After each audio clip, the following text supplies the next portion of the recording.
नमस्कार दोस्तों। मैं पिंटू शर्मा आपका परिवर्तन क्लासेस मगहर में स्वागत करता हूं। मैं आपको बता दूं, प्रैक्टिस सेट में ये मेरा दूसरा क्लास है। इससे पहले मैंने एसएससी एमटीएस नाम से प्रीवियस ईयर में आए हुए जो भी प्रश्न थे उस पर चर्चा किया। अगर आप इस प्रैक्टिस सेट को कर रहे हैं और करते हुए चल रहे हैं, क्योंकि ये जो क्लास पड़ेगी वो सोमवार से शनिवार तक पड़ेगी, संडे को नहीं पड़ेगी। संडे को इस क्लास की छुट्टी रहती है। सोमवार से शनिवार के बीच में ये जो प्रैक्टिस सेट पड़ेगा, जो क्लासेस पढ़ेंगे, अगर आप उसे कर कर एग्जाम में जा रहे हैं और प्रैक्टिस सेट करके जा रहे हैं तो 60% जीएस आप बना लेंगे। अगर आपका थोड़ा बहुत जीएस ठीक है, जीएस ठीक है थोड़ा बहुत, इसका क्या मतलब हुआ? भारत के पड़ोसी देशों के बारे में आप जान रहे हैं, भारत के प्रधानमंत्री राष्ट्रपति के बारे में जान रहे हैं, भारत की जलवायु के बारे में अगर थोड़ा बहुत चीजें आपको पता है, इतिहास के बारे में थोड़ा चीजें पता है, तो आप लगभग इस प्रैक्टिस सेट को करके 60% जीएस एग्जाम हॉल में बना कर आएंगे। अगर 20 क्वेश्चन पूछ रहा है तो 12-13 क्वेश्चन आप बड़े आसानी से इस प्रैक्टिस सेट से बना लेंगे, बिना किसी हिचकिच के। नॉलेज दो तरह का होता है दोस्तों। दो तरह के नॉलेज में एक चीज याद रखिएगा, एक नॉलेज होता है किताबी नॉलेज और एक नॉलेज होता है एग्जाम ओरिएंटेड नॉलेज। दोनों में फर्क क्या है मैं आपको बता दूं। ऐसे कई सारे बच्चे होंगे जिनका पढ़ने में बहुत मन लगता है, पढ़ते भी खूब है, पर उनका एग्जाम नहीं निकल पाता। ऐसा क्यों होता है? क्योंकि उनके पास नॉलेज तो है पर एग्जाम ओरिएंटेड नॉलेज नहीं है। किताबों में बहुत सी चीजें भरी हुई हैं, पर हमें क्या पढ़ना है क्या छोड़ना है ये समझना बहुत जरूरी है। अगर नहीं समझ पाएंगे तो बहुत पीछे हो जाएंगे। कुछ लोग इसे शुरुआती समय में समझ जाते हैं तो जल्दी एग्जाम निकल जाता है। कुछ लोग इसे समझने में कई दशक लगा देते हैं, 5 साल 7 साल 10 साल भी लगा देते हैं, और एक लंबे समय के बाद उन्हें हताशा होती है और वो दिल्ली बम्बई कमाने के लिए निकलते हैं। तो चीजों को समझिएगा, बड़े सीरियस ढंग से नोट्स बनाइएगा और क्लास शुरू करते हैं। टोटल 25 क्वेश्चन होगा। इस 25 क्वेश्चन में आप कमेंट बॉक्स में ये बताइएगा आप कितने क्वेश्चनों का सही जवाब दे पाए, ताकि हमें ये पता चलेगा कि आपकी तैयारी कैसी है और हमें आपको मजबूत जीएस में कैसे करना है। और साथ में कमेंट जरूर कीजिएगा कि आप कहाँ से हमारे साथ जुड़ रहे हैं। तो पहला क्वेश्चन क्या कह रहा है देखा जाए। जागुई। जागुई भारतीय शास्त्रीय नृत्य के निम्नलिखित में से किस नृत्य रूप की एक प्रमुख शैली है? तो मणिपुर।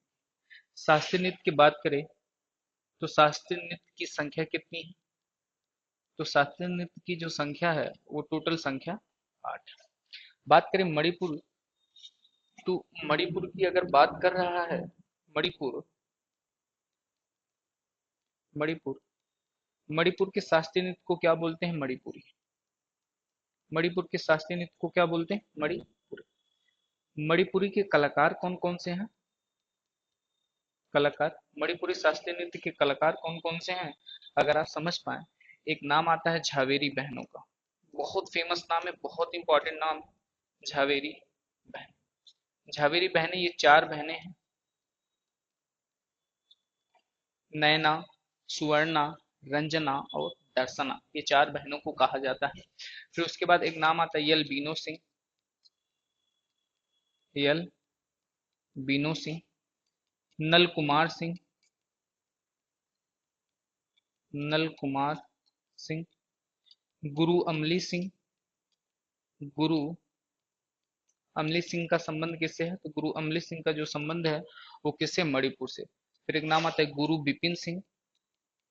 गुरु बिपिन सिंह का संबंध किससे? मणिपुर से। एक नाम आता है चारू माथुर। चारू माथुर का संबंध किससे है? तो वो भी मणिपुरी शास्त्रीय नृत्य से है।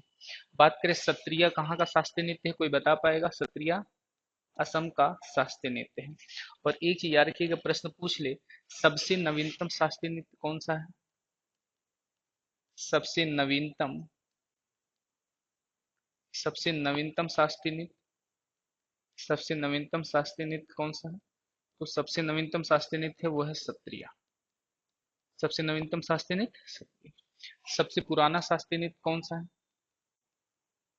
सबसे पुराना शास्त्रीय नृत्य, सबसे पुराना शास्त्रीय नृत्य है जिसका नाम है भरतनाट्यम। भरतनाट्यम। शास्त्रीय नृत्यों के बारे में जानकारी हमें कहाँ से मिलती है? नाट्य शास्त्र से मिलती है। नाट्य शास्त्र को किसने लिखा? भरत मुनि ने लिखा है और नाट्य शास्त्र को पंचम वेद कहा जाता है। ये चीजें आप याद रखेंगे। उड़ीसा कहाँ का शास्त्रीय नृत्य है? याद रखेंगे। उड़ीसी या उड़ीसा जो शास्त्रीय नृत्य है वो कहाँ का है, तो बता पाएंगे? तो उड़ीसा जो शास्त्रीय नृत्य है, ये नाम से ही आप समझ गए ये कहाँ का होगा। तो ये है उड़ीसी। उड़ीसी जो शास्त्रीय नृत्य उड़ीसे का है। कथक जो है ये कहाँ का है? तो कथक जो है ये है उत्तर भारत का। इस प्रश्न का सही जवाब ऑप्शन सी है। अगला क्या कह रहा है? जीवाश्म ईंधन, बात ध्यान से समझिए। जीवाश्म ईंधन के जलने से होने वाले प्रदूषण को कम करने के तरीके की पहचान कीजिए। ये प्रश्न एसएससी जीडी 10 जनवरी 2030 की पहली शिफ्ट में पूछा गया प्रश्न है। तो जीवाश्म ईंधन के जलने से होने वाले प्रदूषण को कम करने के लिए तैयारी की पहचान कीजिए। तो इसके लिए प्रदाह का तापमान कम करके, दहन प्रक्रिया की दक्षता में वृद्धि करके, कार्बन अणुओं की संख्या में वृद्धि करके, गुप्त ऊष्मा को कम करके। तो दहन प्रक्रिया की दक्षता में वृद्धि करके। एक बात याद रखिएगा, कभी आपको कोई प्रश्न ना आए ना, तो उसके चारों ऑप्शनों को पढ़िएगा। चारों ऑप्शनों को पढ़ने के बाद आप उस प्रश्न का सही जवाब दे लेंगे। तीसरा प्रश्न क्या कह रहा है, अगर आप ध्यान दें। तपन कुमार पटनायक ने किस नृत्य शैली में संगीत नाटक अकादमी पुरस्कार जीता? तो संगीत नाटक अकादमी जो पुरस्कार जीते वो किसमें जीते? छऊ। बात करें संगीत नाटक अकादमी पुरस्कार, संगीत नाटक अकादमी पुरस्कार की स्थापना कब हुआ? तो इसकी स्थापना हुआ 1953 में। इसका हेडक्वार्टर कहाँ पर है? हेडक्वार्टर है नई दिल्ली। हेडक्वार्टर कहाँ पर है? नई दिल्ली। अच्छा, बात करें छऊ। छऊ को नौवां शास्त्रीय नृत्य बोलते हैं। नौवां शास्त्रीय नृत्य या फिर अर्ध शास्त्रीय नृत्य बोलते हैं। अर्ध शास्त्रीय नृत्य कहते हैं।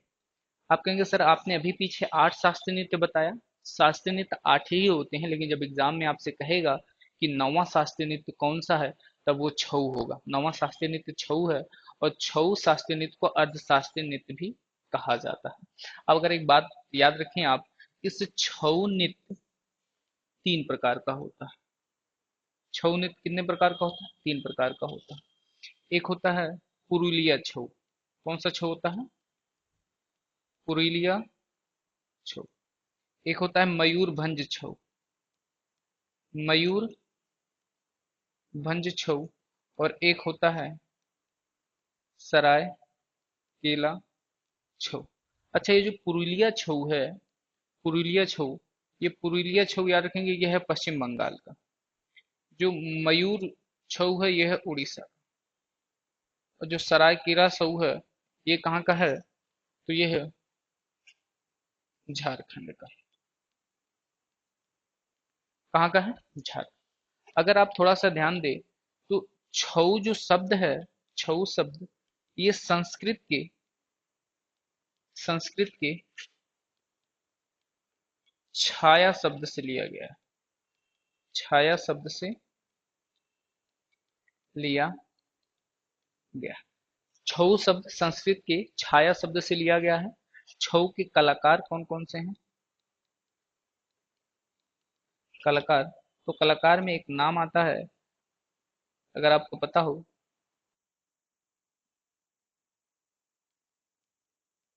प्रिंस सुदेंद्र योगी, बहुत फेमस नाम है छऊ में इनका।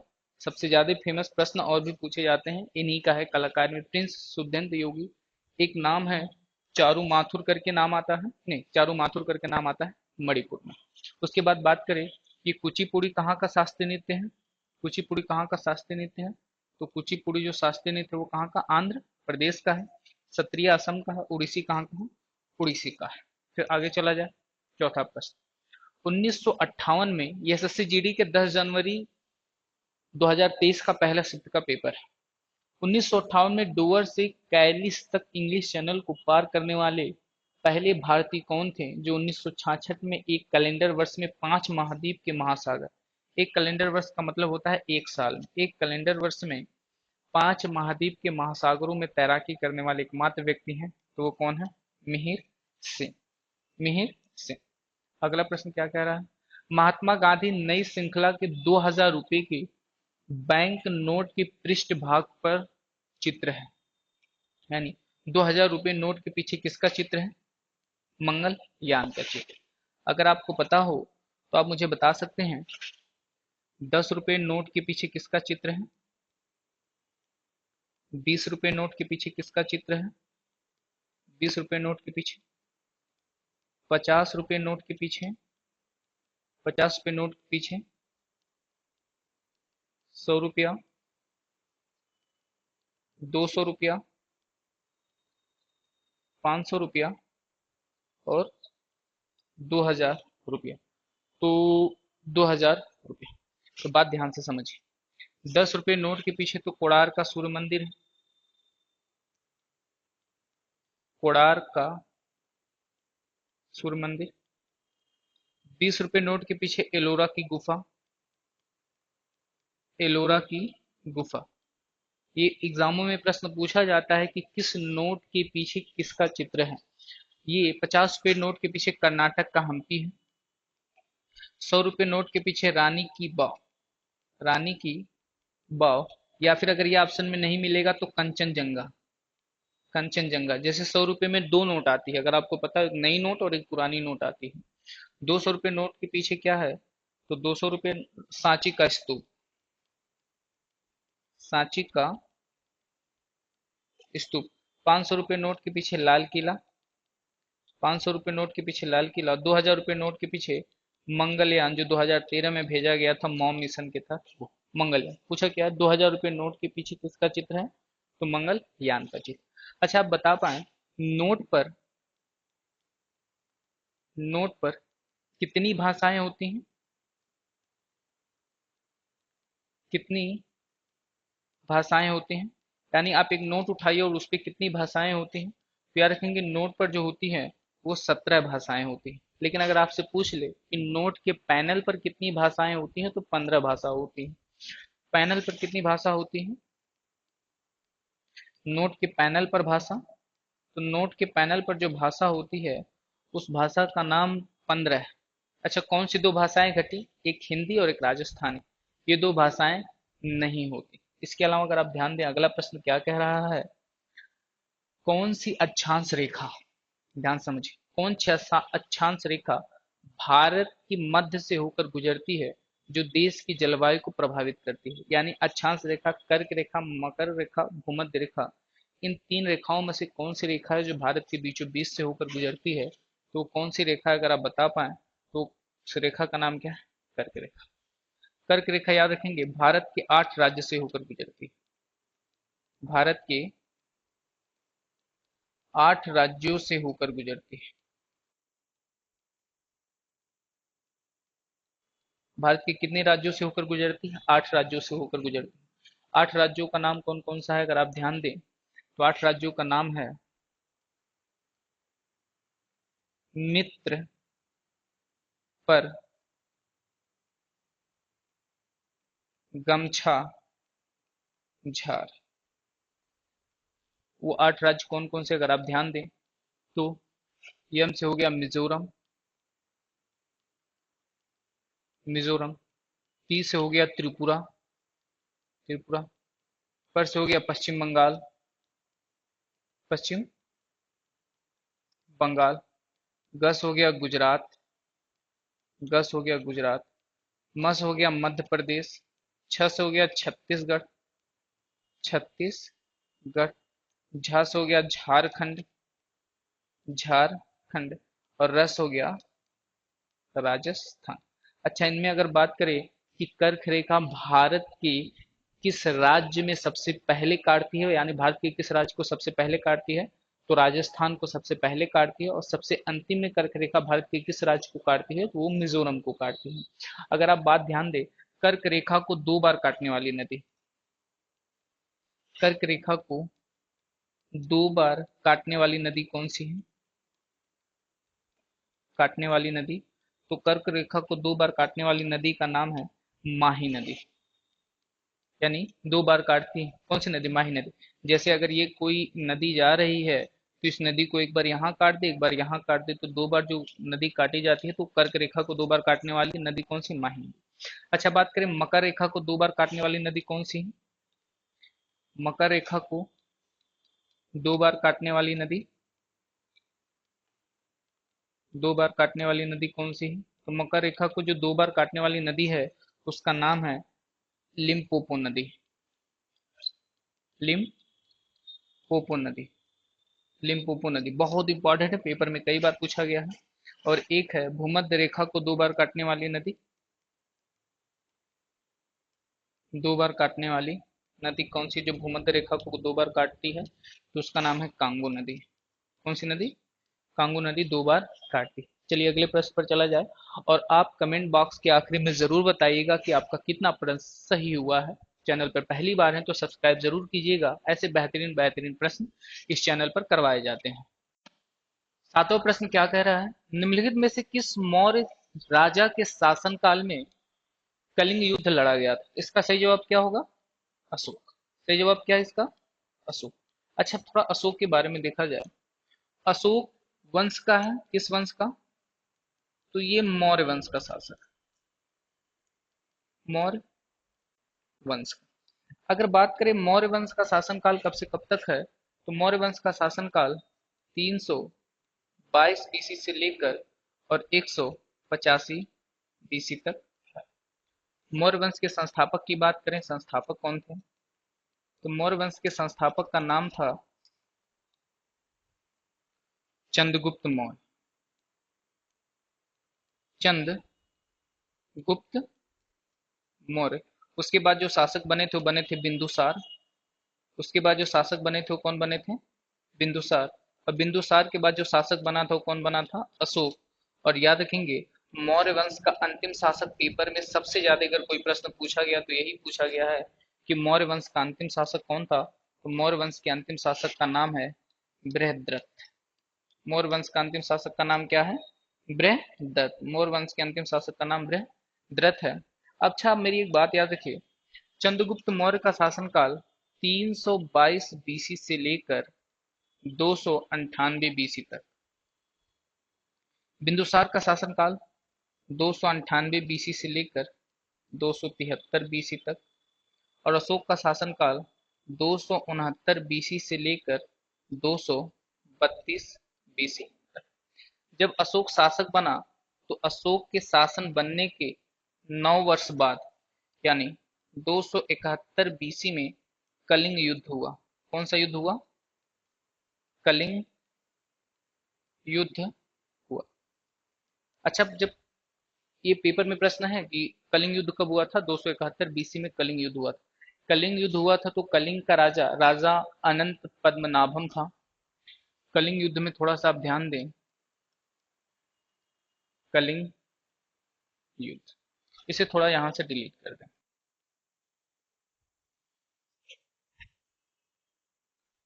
कलिंग युद्ध, तो कलिंग युद्ध हुआ 261 बीसी।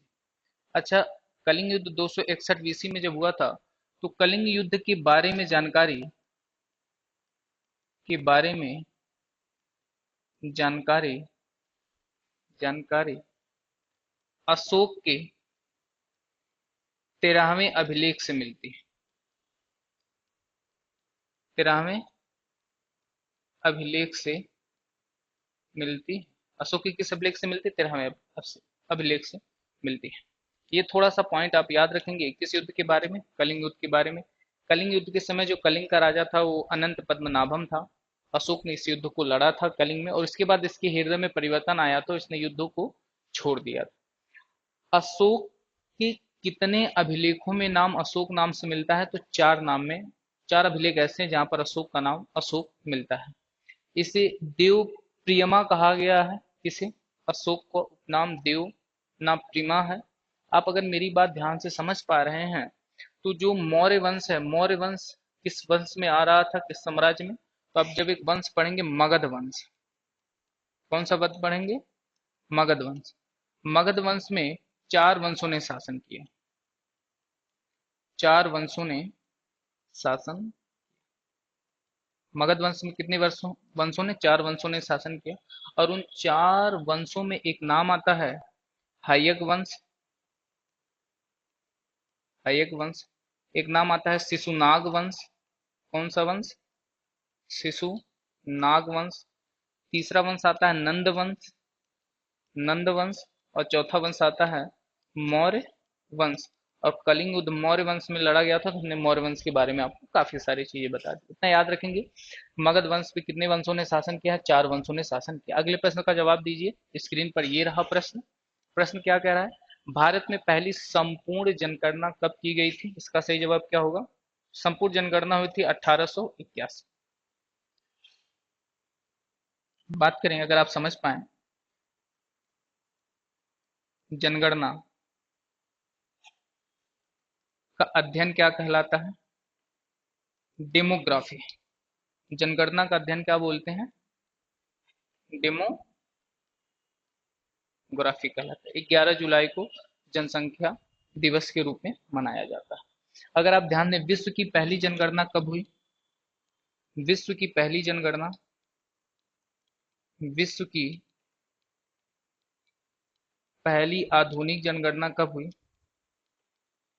पहली आधुनिक जनगणना। दूसरा प्रश्न, 10 की आधार पर, 10 की आधार पर आधुनिक जनगणना, आधुनिक जनगणना। तो 10 के आधार पर जो आधुनिक जनगणना हुई थी, वो हुई थी अमेरिका में। हुआ कब था? 1790 में। 1790, 1790 में। और विश्व की पहली आधुनिक जनगणना कब हुई थी? स्वीडन। कहाँ पे हुई थी? स्वीडन में। कब हुई थी? 1749 में। अच्छा, भारत में आए, और भारत में अगर बात करें, भारत में पहली जनगणना, भारत में जनगणना, भारत में जनगणना। तो सबसे पहला प्रश्न तो ये है, भारत के शहर की पहली जनगणना, भारत के शहर की पहली जनगणना कब हुई? दूसरा प्रश्न ये बनता है कि भारत में पहली जनगणना कब हुई? भारत में पहली जनगणना कब हुई? और तीसरा प्रश्न बनता है कि पहली संपूर्ण जनगणना कब हुई? पहली नियमित या पहली संपूर्ण जनगणना कब? पहली संपूर्ण जनगणना कब हुई? तो प्रश्न अलग अलग है। भारत के शहर की पहली जनगणना हुई थी 1830 में। ये हुआ था ढाका में, जो वर्तमान में कहाँ पड़ता है? बांग्लादेश में पड़ता है। दूसरा, भारत में पहली जनगणना कब हुई थी? हुई थी 1872 में। और यहाँ पर शासनकाल था लॉर्ड मेयो का। Lord Mayo. पहली संपूर्ण जनगणना हुई 1881 में, और यहाँ पर जो शासन था वो लॉर्ड रिपन का था। शासन मतलब किसके शासनकाल में हुआ था? लॉर्ड रिपन का था। आगे प्रश्न चला जाए, ऑप्शन डी इसका सही जवाब। इस प्रश्न का जवाब दीजिए, भारत के राष्ट्रपति का चुनाव किसके द्वारा किया जाता है? तो भारत में राष्ट्रपति का जो चुनाव है, राज्य विधानसभाओं के सदस्यों द्वारा नहीं, केवल संसद के दोनों सदस्यों द्वारा नहीं, केवल राज्यसभा के सदस्यों द्वारा नहीं। ऑप्शन डी सही। संसद के तीनों नहीं, दोनों सदन होंगे। संसद के तीनों नहीं होंगे, कौन होंगे? दोनों सदन।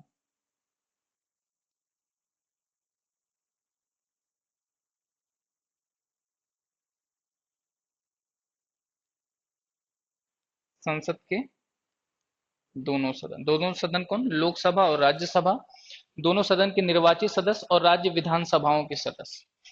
तो ऑप्शन डी से। अच्छा, मुझे याद रखिएगा, विधानसभाओं में दिल्ली और पुदुचेरी भी शामिल है। दिल्ली और कौन सा शामिल है? पुदुचेरी भी। एक बात याद रखिएगा, दिल्ली और पुदुचेरी को राष्ट्रपति के निर्वाचन में भाग लेने की ये शक्ति कब मिली? तो 69 के बाद आता है। 70वें संविधान संशोधन 1992 में यह अधिकार दिया गया दिल्ली और पुदुचेरी को कि राष्ट्रपति के निर्वाचन में भाग लेंगे। इससे पहले इन्हें यह अधिकार नहीं था।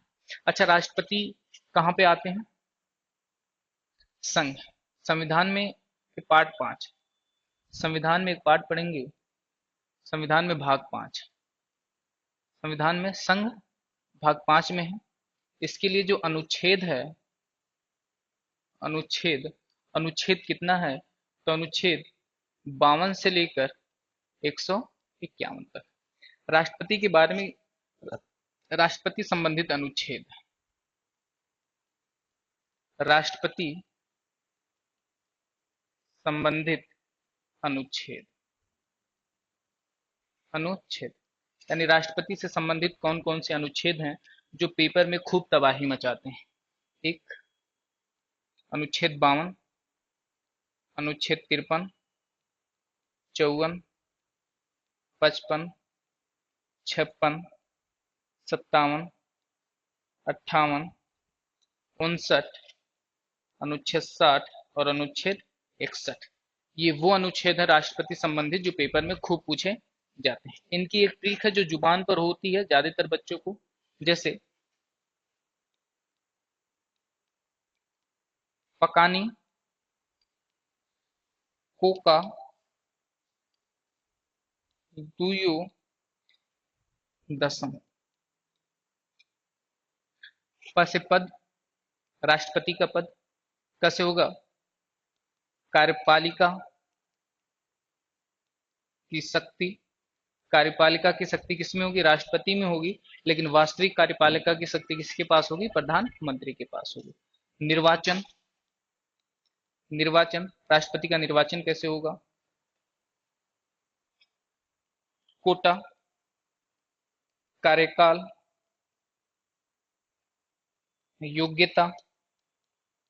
दसम, दसम नहीं, ये है दशाएं। ये क्या है, आप मुझे बता पाए। दशाएं, दशाएं 60 में है शपथ और 61 में है महाभियोग। 61 में क्या है, महाभियोग। अब मुझे बताएंगे क्षमादान किस में है, क्षमादान किस में है, तो क्षमादान किस अनुच्छेद में है, तो अनुच्छेद 72 में क्या है, क्षमादान है। और ये दोबारा, ये हम भूल गए, इसमें क्या है, दोबारा, यानी दोबारा राष्ट्रपति बन सकता है या नहीं बन सकता। तो ये राष्ट्रपति संबंधित अनुच्छेद, और सबसे इंपॉर्टेंट अगर कोई अनुच्छेद है तो अनुच्छेद 72 और अनुच्छेद 71 कई बार पेपर में पूछे गए हैं। निर्वाचन अनुच्छेद 54 में है, कार्यकाल अनुच्छेद 56 में है। तो ये राष्ट्रपति संबंधित कई अनुच्छेद हैं जो पेपर में पूछे गए हैं। इस प्रश्न का जवाब दीजिए। प्रश्न क्या कह रहा है, निम्नलिखित में से कौन सा महाराष्ट्र का धन्यवाद ज्ञापन उत्सव है जहां बैलों को सम्मानित किया जाता है क्योंकि उन्हें खेती के लिए अति आवश्यक माना जाता है। तो वो है पोला महोत्सव। कौन सा महोत्सव, पोला महोत्सव। महाराष्ट्र में कुछ उत्सव होते हैं, याद रखें महाराष्ट्र के उत्सव, महाराष्ट्र के उत्सव। महाराष्ट्र में कुछ उत्सव होता है, अब नाम सुनेंगे गणेश चतुर्थी। कहां पर होता है, गणेश चतुर्थी कहां पर होता है, महाराष्ट्र में होता है। ये सारे उत्सव महाराष्ट्र के ही हैं। काला घोड़ा महोत्सव कहां पर होता है, महाराष्ट्र में होता है। काला घोड़ा महोत्सव कहां पर होता है, महाराष्ट्र में होता है। शिवाजी उत्सव कहां पर होता है, शिवाजी उत्सव कहां पर होता है, महाराष्ट्र में। ये सारे उत्सव महाराष्ट्र के हैं।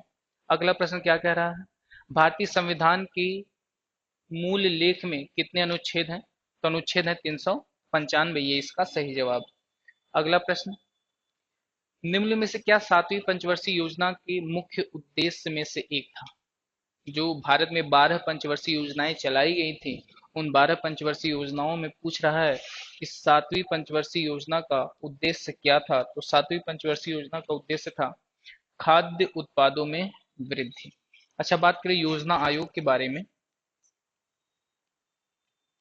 योजना आयोग, संविधान के इसके बारे में कहीं जानकारी नहीं मिलती। योजना आयोग बना कब, 15 मार्च 1950। इसके अध्यक्ष कौन थे जब ये बना था, तो इसके अध्यक्ष देश के प्रधानमंत्री। संविधान में इसका उल्लेख नहीं मिलता। वर्तमान में इस योजना आयोग को वर्तमान में नीति आयोग के नाम से जानते हैं। नीति आयोग वर्तमान में क्या हो गया, नीति आयोग। और नीति आयोग का ये जो नाम दिया गया था 2015, 1 जनवरी 2015 को लाल किले से नरेंद्र मोदी ने दिया था। और इसके अध्यक्ष कौन है, नरेंद्र मोदी, देश के प्रधानमंत्री। इसके अध्यक्ष, नीति आयोग के जो अध्यक्ष हैं वो देश के वर्तमान प्रधानमंत्री नरेंद्र मोदी जी हैं। इसके बाद अगर आप ध्यान दें कि योजना आयोग के लिए भारत में कितनी पंचवर्षीय योजना कब कब चली थी, थोड़ा सा ध्यान देंगे। 12 पंचवर्षीय योजना चली थी, 12 पंचवर्षीय योजना चली थी, जिसमें से अगर आप थोड़ा सा समझ पाए,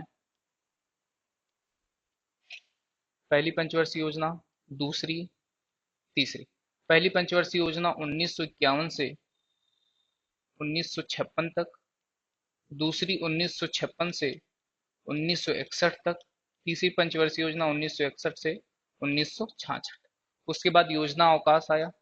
चौथी पंचवर्षीय योजना 1969 से 1974 तक, पांचवी पंचवर्षीय योजना 1974 से 1978 तक। पेपर में प्रश्न पूछा जाता है कौन सी पंचवर्षीय योजना अपने 5 साल के कार्यकाल से पहले समाप्त कर दी गई थी, तो पांचवी पंचवर्षीय योजना अपने कार्यकाल से पहले समाप्त कर दी। बात करें छठवीं पंचवर्षीय योजना, तो फिर इसके बाद दूसरा योजना अवकाश आया और छठी पंचवर्षीय योजना चली 1980 से 1985। सातवीं पंचवर्षीय योजना 1985 से 1990। फिर उसके बाद तीसरी बार योजना अवकाश आया और फिर जो आठवीं पंचवर्षीय योजना शुरू हुई वो 1992 से 1997। जो नौवीं पंचवर्षीय योजना शुरू हुई 1997 से 2002 और जो 10वीं पंचवर्षीय योजना शुरू हुई 2002 से 2007 और जो 11वीं पंचवर्षीय योजना शुरू हुई 2007 से 2012 और जो 12वीं पंचवर्षीय योजना शुरू हुई 2012 से 2017। तो पूछा जाता है देश में कुल कितनी बार योजना अवकाश हुआ था, तो 3 बार हुआ था। कब कब हुआ था आप गैप देखें, एक यहाँ पर हुआ था, एक उसके बाद योजना अवकाश कब हुआ था, उसके बाद जो योजना अवकाश हुआ था वो यहाँ पर हुआ था और एक योजना अवकाश यहाँ पर हुआ है। तो 3 बार योजना अवकाश हुआ है देश में। पंचवर्षीय योजना कब कब चली थी पेपर में पूछ लेता है। अगला प्रश्न क्या कह रहा है, मांस और मार्केशिया निम्नलिखित में से किस के अंतर्गत आते हैं। जीडी का प्रश्न है, ये किसके अंतर्गत आते हैं, ब्रायोफाइटा के अंतर्गत आते हैं। 13वां प्रश्न क्या कह रहा है, ऐसी राजस्व प्राप्तियां जिनका सरकार पर दावा नहीं होता, यानी ऐसे राजस्व जिन पर सरकार दावा नहीं कर सकती, ये किसका है, तो उसे क्या बोलते हैं, गैर प्रतिदेय बोला जाता है। अगला, आपातकाल के दौरान किन मौलिक अधिकार को निलंबित नहीं किया जा सकता जब देश में आपातकाल लगता है, क्या रखेंगे, अनुच्छेद 20 और 21। अच्छा, बात करें मौलिक अधिकार के लिए, किसके लिए बात करें, मौलिक अधिकार। अब थोड़ा सा समझिएगा,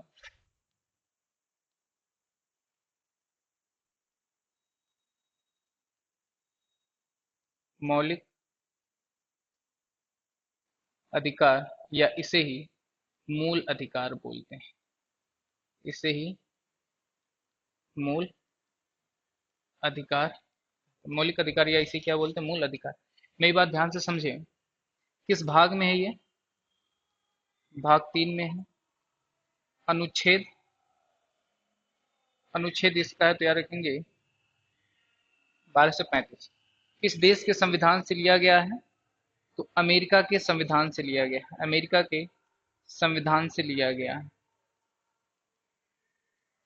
अमेरिका के संविधान से लिया गया है। मौलिक अधिकार किस देश के संविधान से लिया गया, अमेरिका के संविधान से लिया गया। अच्छा, बात करें, इसे संविधान का मैग्ना कार्टा कहा जाता है, इसे क्या बोलते हैं, संविधान का मैग्ना कार्टा, संविधान का मैग्ना कार्टा कहते हैं।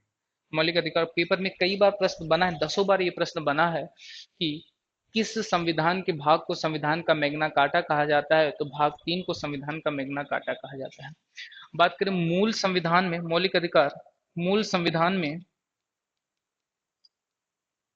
मूल संविधान में 7 थे। जो मौलिक अधिकार है मूल संविधान में कितने थे, 7 थे, लेकिन वर्तमान में कितने हैं, तो वर्तमान में है 6। अच्छा, मूल अधिकार, मूल संविधान में जो 7 थे वो सातों कौन कौन से थे, अगर आप ध्यान दें, पहला, दूसरा, तीसरा, चौथा, पांचवा, छठवां, सातवां। तो 7 कौन कौन से थे, एक नाम आता है समानता का अधिकार, समानता या समता का अधिकार, समता का अधिकार, यह अनुच्छेद 14 से अनुच्छेद 18 तक।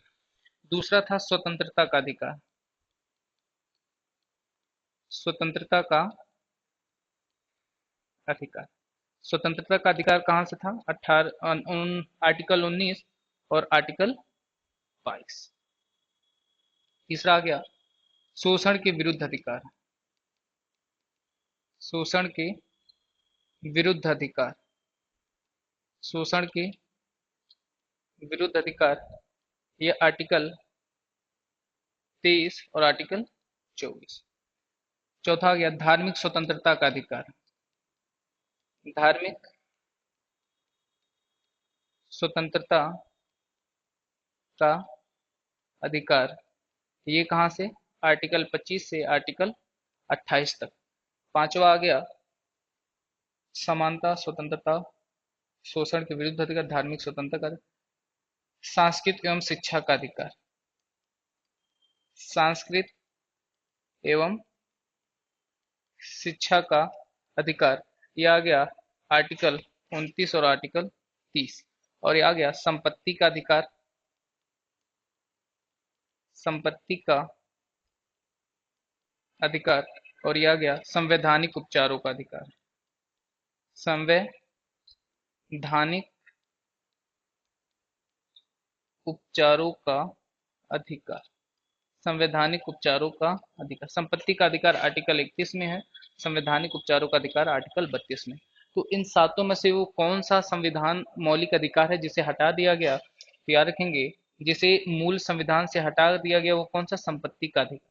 याद रखेंगे, संपत्ति के अधिकार को, संपत्ति के अधिकार, संपत्ति के अधिकार को मौलिक अधिकार से हटाकर, मौलिक मौलिक अधिकार से हटाकर, मौलिक अधिकार से हटाकर संपत्ति के अधिकार में रख दिया गया है। संपत्ति के अधिकार में रख दिया गया है। रख दिया गया, संपत्ति के अधिकार में रख दिया गया है। और कौन सा आर्टिकल? आर्टिकल 300 का है। अच्छा, इसे कब हटाया गया था? तो इसके लिए एक संविधान संशोधन करना पड़ा था। इसके लिए क्या करना पड़ा था? एक संविधान संशोधन करना पड़ा था। संविधान संशोधन। और वो संविधान संशोधन कौन सा था? पेपर में कई बार बच्चे गलत कर देते हैं। 42वां संविधान संशोधन या 44वां संविधान संशोधन। तो याद रखेंगे 44वां संविधान संशोधन हुआ था 1978 में। 44वां संविधान संशोधन द्वारा संपत्ति के अधिकार को मौलिक अधिकार से हटाकर किसमें रख दिया गया? इसे संपत्ति के अधिकार को रख दिया गया 300 के क्रम में। अब याद रखिएगा, अगर इन मौलिक अधिकारों का हनन हो जाए तो आप कहाँ जा सकते हैं? तो आप सुप्रीम कोर्ट, हाई कोर्ट में जा सकते हैं। सुप्रीम कोर्ट में अनुच्छेद 32 के तहत जा सकते हैं और हाई कोर्ट में अनुच्छेद 226 के तहत जा सकते हैं। हाई कोर्ट भारत के अलग अलग राज्यों में है और सुप्रीम कोर्ट देश में एक ही है, जो कहाँ पर है? नई दिल्ली में। आगे चला जाए, अगला प्रश्न क्या कह रहा है? भारत में अरेबिका कॉफी कौन से राज्य में उगाई जाती है? भारत में अरेबिका कॉफी कहाँ पे उगाई जाती है? कर्नाटक में। बहुत फेमस प्रश्न है, इसमें कुछ बताने लायक नहीं है। वस्त्र मंत्रालय के अंतर्गत आता या आती? वस्त्र मंत्रालय के अंतर्गत क्या आता है? तो याद रखेंगे समर्थ योजना। ये 12वीं पंचवर्षीय योजना में चलाई गई थी। 12वीं पंचवर्षीय योजना, 12वीं पंचवर्षीय योजना में चली थी, जिसका शासनकाल कब से था? 2012 से 2017 तक के शासनकाल में। 2017-18 में विजय हजारे ट्रॉफी किस राज्य ने जीता था?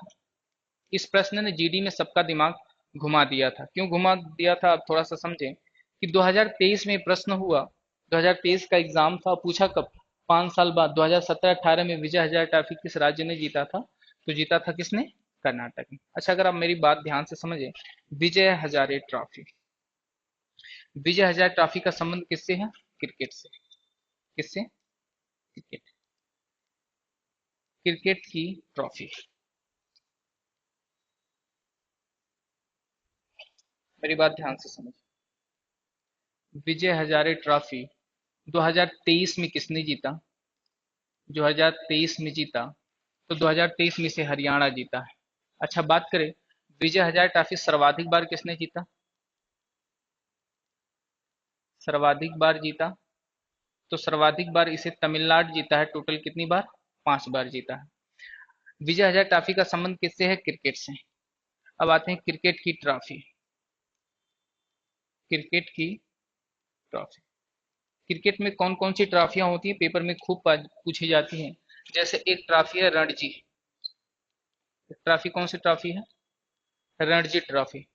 दूसरी जो ट्रॉफी है उसका नाम है दिलीप ट्रॉफी, दिलीप ट्रॉफी। तीसरी है Deodhar trophy, Deodhar trophy. Ranji trophy, Dilip trophy, Deodhar trophy. C K Nayudu trophy, C K Nayudu trophy. Ashes cup cricket से ही है। गावस्कर बाडी ट्रॉफी, गावस्कर ट्रॉफी कौन सी ट्रॉफी होती है, गावस्कर ट्रॉफी, गावस्कर ट्रॉफी। ये सारी ट्रॉफियों का संबंध कहां से है, क्रिकेट से। आगे देखा जाए, इस प्रश्न का जवाब दीजिए। सोनपुर पशु मेला प्रत्येक वर्ष भारत के निम्नलिखित में से किस राज्य में होने वाला एक सांस्कृतिक कार्यक्रम है। तो सोनपुर मेला कहाँ पे लगता है, बिहार में। पशुओं का सबसे बड़ा मेला है जो सोनपुर मेला है, ये पशुओं का सबसे बड़ा मेला है, ये चीज आप याद रखेंगे। पशुओं का सबसे बड़ा मेला पूरे एशिया में, सबसे बड़ा मेला पशुओं का कौन सा मेला है, सबसे बड़ा मेला। अच्छा, बिहार में कुछ उत्सव मनाए जाते हैं, उत्सव में अगर आप बिहार के कुछ उत्सव जाने, एक उत्सव है शाम चकेवा उत्सव, शाम चकेवा उत्सव। एक उत्सव मनाया जाता है बिहुला उत्सव, बिहुला उत्सव। एक मनाया जाता है सरहुल, ये झारखंड में भी मनाया जाता है, नए पत्ते के आने पर मनाया जाता है सरहुल उत्सव। और एक बिहार में जो सबसे फेमस है छठ पूजा, बिहार में क्या मनाया जाता है, छठ पूजा। पेपर में पूछा गया छठ पूजा उत्सव कितने दिन का है, तो याद रखेंगे ये 4 दिन मनाया जाता है। जो छठ पूजा उत्सव है कितने दिन मनाया जाता है, 4 दिन। इसके पहले दिन को क्या कहा जाता है, छठ पूजा के पहले दिन को, फर्स्ट दिन, सेकेंड डे, थर्ड डे और फोर्थ डे। तो पहले दिन को कहा जाता है संध्या अर्घ्य।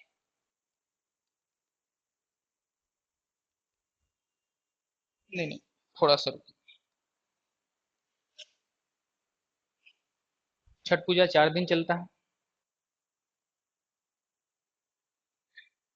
तीसरे दिन को बोला जाता है संध्या अर्घ्य।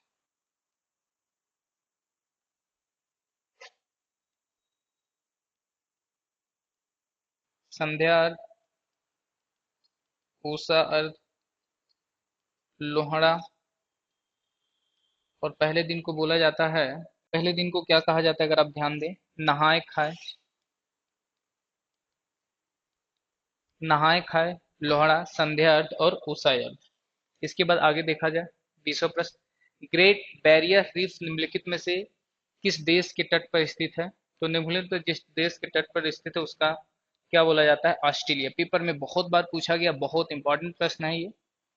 अगला प्रश्न क्या कह रहा है, निम्नलिखित में से किसके द्वारा निर्मित समुद्र में एक संकीर्ण चैनल द्वारा श्रीलंका और भारत से अलग होता है। श्रीलंका और भारत से अलग होने वाला जल संधि का नाम पूछ रहा है, तो पाक जल संधि, जो श्रीलंका और भारत से अलग होता है। अच्छा, बात करें 8 डिग्री चैनल,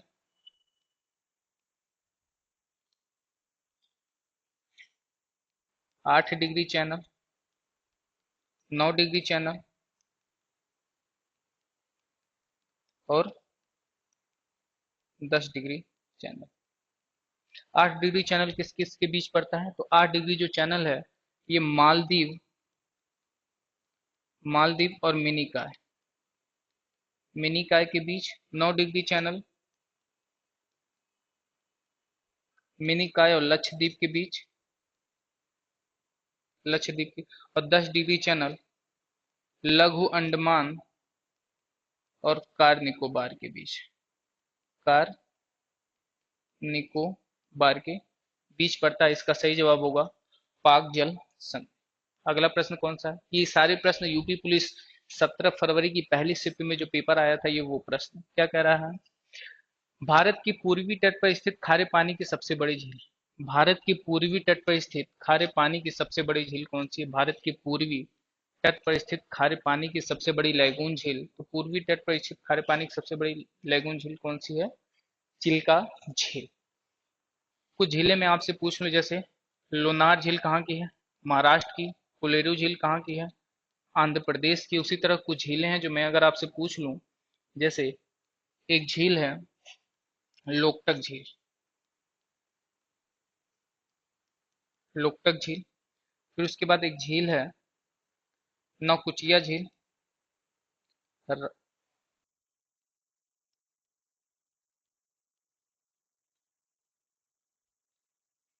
लोकटक झील हो गया, फिर चिल्का झील हो गया, चिल्का झील हो गया। फिर उसके बाद अगर बात करें चुलामू झील हो गया, चुलामू झील हो गया। नौकुचिया झील हो गया, नौकुचिया झील हो गया। तो ये सारे झील कहाँ पर हैं? तो याद रखिएगा, बात करें लोकटक झील के बारे में तो लोकटक झील है मणिपुर में। कहाँ पर है? मणिपुर में। चिल्का झील की बात करेगा तो अभी जस्ट प्रश्न में आप देखें उड़ीसा में। चुलाम झील की बात करेगा तो ये कहाँ पर है? सिक्किम में। और नौकुचिया झील की बात करेगा तो ये कहाँ पर है? जम्मू कश्मीर में। क्वेश्चन नंबर, श्वेत प्रकाश कितने रंग से मिलकर बना हुआ है? तो सिंपल सी बात, श्वेत प्रकाश कितने रंग से मिलकर बना है? 7 रंगों से मिलकर बना हुआ है। कितने रंगों से? 7 रंगों से। अगर बात करें श्वेत प्रकाश में जो 7 रंग है वो कौन कौन से हैं? विप, जो ये वो 7 रंग है जो श्वेत रंगों से मिलकर बने हैं। तो जो पहले आता है वो रेड, दूसरे पे ऑरेंज, तीसरे पे येलो, चौथे पर ग्रीन, पांचवे पर ब्लू, छठे पर इंडिगो, सातवें पर वायलेट, मतलब बैगनी। ये जो है ये है बैगनी, बैगनी। और जो रेड है ये लाल। पेपर में कई बार प्रश्न पूछा गया है कि किस रंग की तरंगदैर्घ्य सबसे कम और सबसे अधिक होती है। ये आप मुझे कमेंट बॉक्स में बताइए कि इनमें से किस रंग की तरंगदैर्घ्य सबसे अधिक और सबसे ज्यादा होती है। प्रश्न संख्या 24, प्रयाग प्रशस्ति की रचना निम्नलिखित में से किसके द्वारा संस्कृत में की गई थी? तो किसके द्वारा की गई थी? हरिसेन के द्वारा की गई थी। और याद रखिएगा, जो हरिसेन हैं ये किसके दरबार में रहते थे? दरबार में तो ये रहते थे समुद्रगुप्त के। किसके दरबार में ये रहते थे? समुद्र गुप्त के दरबार में रहते थे। बात करें बाणभट्ट की पुस्तक कौन सी है? पुस्तक, बाणभट्ट की पुस्तक अगर आप बता पाए तो इनकी एक पुस्तक है कादम्बरी। कौन सी पुस्तक? कादम्बरी। इनकी जो सबसे फेमस पुस्तक है वो कौन सी? कादम्बरी। एक पुस्तक और भी लिख लीजिएगा, हर्ष चरित्र। एक पुस्तक और भी है इनकी, कौन सी? हर्ष चरित्र। और आते हैं आज की क्लास के आखिरी प्रश्न पर। निम्नलिखित में से कौन 1946 के भारत की संविधान सभा के अध्यक्ष के रूप में लिया, संविधान सभा के अध्यक्ष बने थे? तो वो कौन थे? राजेंद्र प्रसाद। 1946 में संविधान सभा के अध्यक्ष कौन बने थे? राजेंद्र प्रसाद। अगर बात करें अगस्त प्रस्ताव कब आया संविधान में, जहां से संविधान सभा बनने की शुरुआत हुई, तो याद रखिएगा अगस्त प्रस्ताव, अगस्त प्रस्ताव कब आया? अगस्त प्रस्ताव के बाद क्रिप्स मिशन कब आया? क्रिप्स मिशन, क्रिप्स मिशन के बाद कैबिनेट मिशन कब आया? Cabinet mission. तो मेरी बात याद रखिएगा, पेपर में सबसे ज्यादा कोई प्रस्ताव पूछा गया है तो अगस्त प्रस्ताव। ये कब आया? 8 अगस्त 1940 को। क्रिप्स मिशन कब आया? 1942 को। कैबिनेट मिशन कब आया? ये आया 24 मार्च 1946 को। और कैबिनेट मिशन की रिपोर्ट कब आई? तो याद रखेंगे इसकी रिपोर्ट आई 16 मई 1946 मई को। और इसी कैबिनेट मिशन योजना की रिपोर्ट के आधार पर ही भारत में संविधान सभा का गठन किया गया। और पेपर में एक प्रश्न खूब पूछता है, क्या पूछता है? संविधान सभा का गठन, संविधान सभा का गठन। याद रखिएगा, अगर बात करें संविधान सभा का गठन कब हुआ, तो संविधान सभा का गठन हुआ था 6 दिसंबर 1946 को। बात करें संविधान सभा की जो पहली बैठक हुई वो कब हुई, तो संविधान सभा की जो पहली बैठक हुई थी ये हुई थी 9 दिसंबर 1946 को। और संविधान की पहली बैठक में जो अस्थायी अध्यक्ष बनाए गए थे वो सच्चिदानंद सिन्हा बने थे। और संविधान की जो दूसरी बैठक हुई दूसरी बैठक ठीक 2 दिन बाद हुई। वो कब हुई? 11 दिसंबर 1946 को। और संविधान की दूसरी बैठक 11 दिसंबर 1946 को संविधान सभा के अध्यक्ष सच्चिदानंद सिन्हा अस्थायी थे, थोड़े समय के लिए बने थे, लेकिन अस्थायी अध्यक्ष जो दूसरी बैठक में बने वो राजेंद्र प्रसाद बने थे, और ये यही प्रश्न पूछ रहा है। संविधान सभा की दूसरी बैठक में अस्थायी अध्यक्ष राजेंद्र प्रसाद, उपाध्यक्ष कौन बने थे? अस्थायी अध्यक्ष के बाद उपाध्यक्ष भी बनते हैं, तो उपाध्यक्ष एच सी मुखर्जी, हरेंद्र कुमार मुखर्जी, और संवैधानिक सलाहकार बी एन राव को घोषित किया गया था संविधान सभा की दूसरी बैठक में। और बात करें संविधान सभा की तीसरी बैठक कब हुई, तो संविधान सभा की तीसरी बैठक 13 दिसंबर 1946 को हुई। और यहीं पर जवाहरलाल नेहरू ने उद्देशिका को प्रस्तुत किया, जिसे आगे चलकर भारत के संविधान की प्रस्तावना कहा गया। तो ये रही आज की क्लास। और एक चीज याद रखिएगा, इस क्लास को आप करके एक बार एग्जाम हॉल में बैठिए या किसी भी मॉक को लगाइए, आप 60% जीएस बड़े ही आसानी से कर लेंगे। और याद रखिएगा, इस क्लास के लिए आपको एक कॉपी बनाने की जरूरत पड़ेगी, क्योंकि सफलता पाने के लिए आपको लिखना पड़ेगा, पढ़ना पड़ेगा, उसे रटना पड़ेगा। रटने का मतलब ये है कि आपको बार बार उस चीज़ों को देखना पड़ेगा। अगर बड़ी कम चीज़ें हमारे द्वारा आपके पास पहुंचाई जा रही हैं तो उसे पढ़िए, उसे समझिए और बार बार पढ़िए। मिलते हैं नेक्स्ट वीडियो में बहुत जल्द। जय हिंद।